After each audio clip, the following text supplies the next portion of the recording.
With a comfortable lead of some 33 minutes over teammates Grobler and Jordan, all Cox and Pitchford had to do was to take care to survive the final 125 kilometres.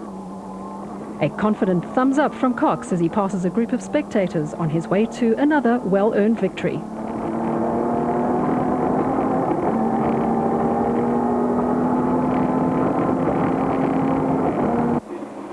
It was to be a more than a successful day for the Harpers, who were having one of their best events for some time. But not before running over the unattended camera capturing the water obstacle. An emotional end of the day for Harkis and the vehicle he'd helped create. A first finish in Lesotho and a good result, well earned in memory of his father. Grobler believes in the saying, "It's not over until the fat lady sings," and characteristically he continued to give it all he had until the very end. Former Special Vehicle Champion Variawa, the sole total motorsport representative in the absence of reigning champion Atang Magekeneni, was to have a smoother run to the finish than his previous lap in the Porter BMW.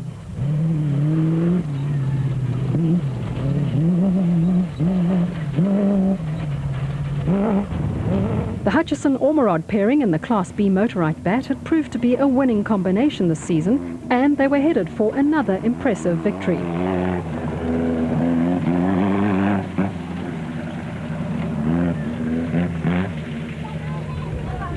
Battershill and Sutton were headed for a top 6 placing among the specials in the BSI Robsteel Gymco, despite fuel starvation problems throughout the event and a puncture.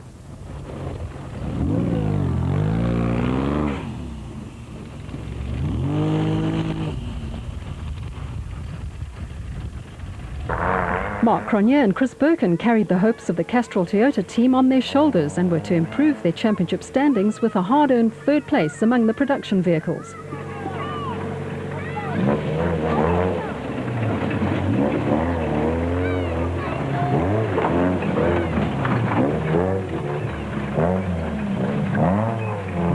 Rudy and Pierre van Graan would be more than satisfied with a finish and fourth in Class B after being delayed by 2 punctures, one of which took 15 minutes to attend to because they couldn't lift the car.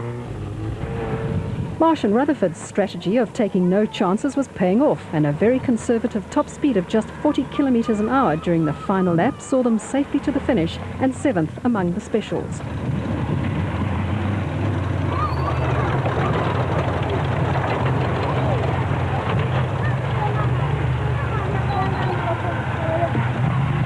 Schroeder and Harris kept the Ford flag flying after the retirement of teammates Rubeluza and Fakalisa with damaged rear suspension, and were to come home a fine 4th among the production vehicles.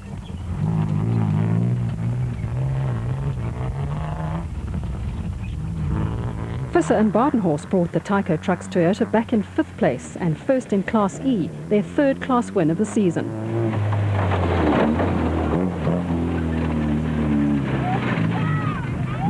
The De Bruins finished 6th overall and 2nd in Class E in their Castrol Toyota Hilux.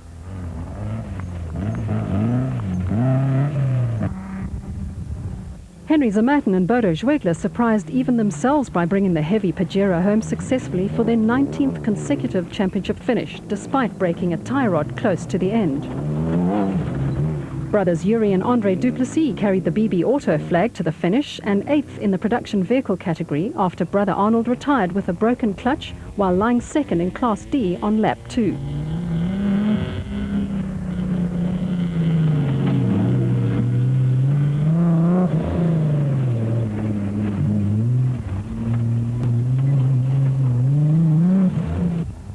Hendrick and Louis Ferry finished 8th in the special vehicle category and 3rd in Class B in their Zarco Light.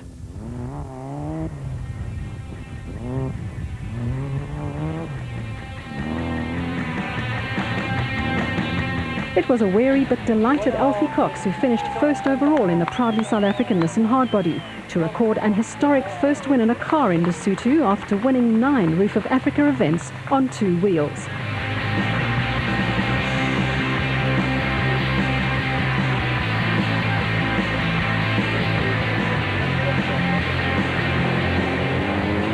Cox and Pitchford showed their delight with a traditional champagne spraying at the end of a long day.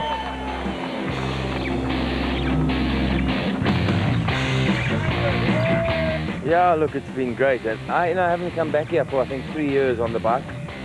And like the Dakar, I mean, I've got second, third, fourth place, but never a win. And the Roof of Africa was always good to me on the bike, 9 wins, but I just never got the 10th win. And to come back in the car and the Nissan and to win overall, especially the desert race, to win on a bike and a car, a little bit of history going down. But shit, I'm just enjoying myself. This pickup is just, it's absolutely incredible to drive, and what we've thrown at it today has been phenomenal. We took, I think, 10 minutes off our first lap's time. We really put the hammer down on the first lap.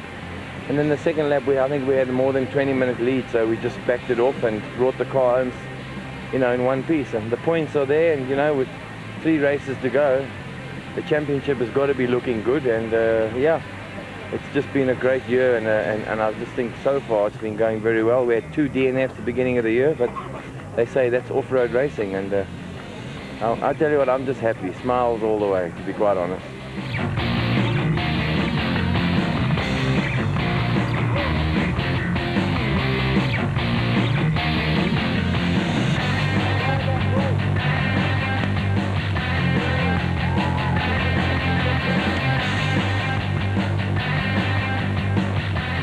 Our first win, we've been trying for over 10 years. We've got lots of seconds, a few thirds, quite a few thirds as well, fourths. The first car I had was a race car, which I bought from Richard Schilling. It was a second hand. And the best I ever did with that car was first overall in the desert on day 2, sorry. But I only got a third overall because Rob Walker's in front of me on day 1. We had brake problems. So that was the best run we sort of had with that car. And then we decided to, 2 years ago, build a bat, and it took us a year to build it. Whenever we had a bit of spare cash, we put it into it, and finally it's paid off. We've been knocking at the door now for a long time, and my son's now nabbing for me, and he's fit, he's a biker, he knows how to read the terrain, and it seems to be paying off as well. He was very good on this race, and yeah, we brought it home, we got a win. I'm very happy. Brandon Harkis and Alex Sally were the second special in the Motorite Bat, 5 minutes behind the Harpers. Lovely, first time I finished this race. Tried my hardest to win. Unfortunately, it was a little bit short, 1 or 2 small problems, but overall very happy. The biggest thanks to Motorite, they made this thing possible. It's great to see a sponsor like them in Privateers. Privateers are the backbone of off-road racing, and for them to support us is awesome. I hope they stay in the sport for a long time, and I'm sure they get back what they put into it. And on behalf of BAT, well, great 1-2 for us. It's just been an awesome roof, and I'll be back next year for trying to get my trophy. Second production vehicle home after another trademark storming drive was the Nissan hardbody of reigning champion Hannes Grobler and Francois Jordaan. Yeah, well, it was unbelievable. The roads were pretty rough. It's like the roof that I known from 1986, and I must say it's nice to be back here. It's not nice to chase from the back. We had a lot of dust, but the vehicle went very well, and the route was very well marked. And yeah, we came up, and it looks like we in the first 3 or 4 guys here. So we're very happy. Winners of Class B for the 3rd time this season were Evan Hutchison and Trevor Ormerod in the Motorite Bat. Oh, we've had a good race. It's been unbelievably tough. The Roof of Africa is renowned for being very tough. And we had heard that it was made a little bit easier this year because of last year being exceptionally tough and guys couldn't finish, but it was still unbelievably difficult. It really has been a tough day. We started off in the lead of Class B, and we've managed to keep our lead all the way through to the end. I think we've finished 4th special vehicles and 6th overall, so we really are chuffed. First Class D vehicle across the line was the Castrol Toyota Hilux 2.7i of Mark Cronje and Chris Birkin. Yeah, I had a great day. Very tough event. The Hilux performed faultlessly. We had a small snag coming into the last loop. The mechanics did a great job and got it back together. But sheesh, long day in the office. I earned my keep today.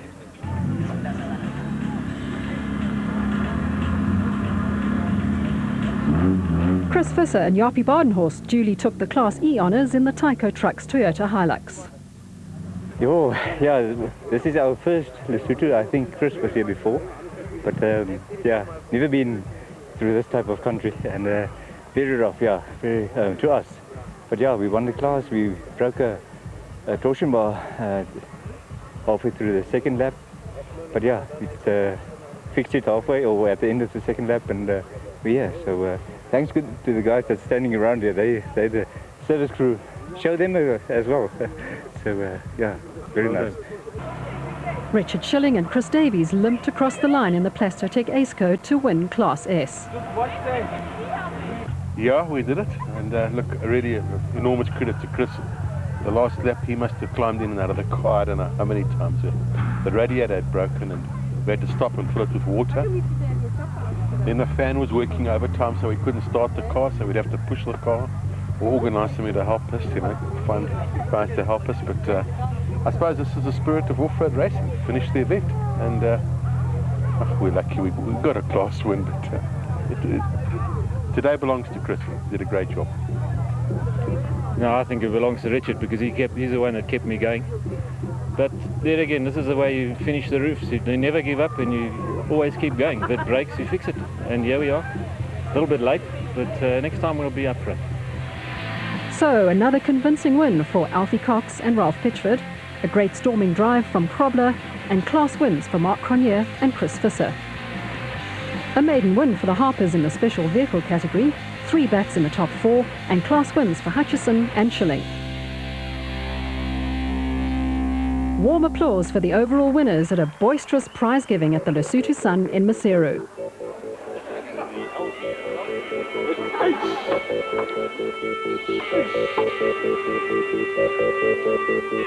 We spoke to Mark Courtney, Area General Manager of Sun International Lesotho. Yes, we've been involved for over 25 years now in the bikes and the cars. It means a lot to us as a hotel group, but it also means a lot to the country as a whole. The country and the population, they all get involved and they look forward to these events on a regular basis.